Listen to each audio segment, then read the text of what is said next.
स्वारगेट बलात्कार प्रकरणातील पीडितेला मानसिक त्रास देण्यात आलाय। पीडितेच्या वकिलांनी पुणे पोलिसांवर असा आरोप केलेला आहे। पोलीस स्टेशनला बोलवतात पण का ते सांगत नाहीत असं असीम सरोदे यांनी म्हटलंय। पोलीस छळ करत असतील तर तक्रार करावी लागेल असंही त्यांनी म्हटलंय। तर स्वारगेट बलात्कार प्रकरणातील पीडितेला मानसिक त्रास देत असल्याचा पीडितेच्या वकिलांनी पुणे पोलिसांवर आरोप केलेला आहे। स्वारगेट बलात्कार प्रकरणात आज आरोपीने दाखल केलेल्या जामीन अर्जावर सुनावणी होती। खरं तर आरोपीला जामीन मिळू नये म्हणून वकिलांच्या मदतीने युक्तिवाद करण्याची जबाबदारी ही सरकारची आणि पोलिसांची होती।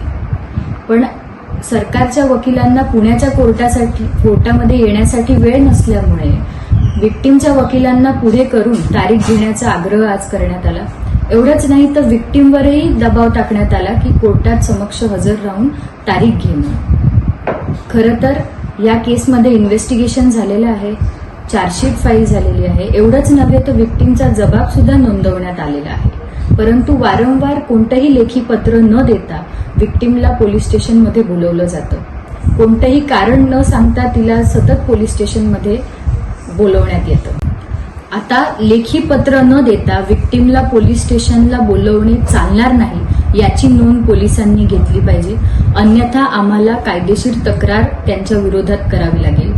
एवढंच नव्हे तर सरकारी वकिलांनी कायद्यानुसार ठरलेल्या कालावधीत बलात्काराच्या केसेसचं कामकाज पूर्ण करून संपवलं पाहिजे।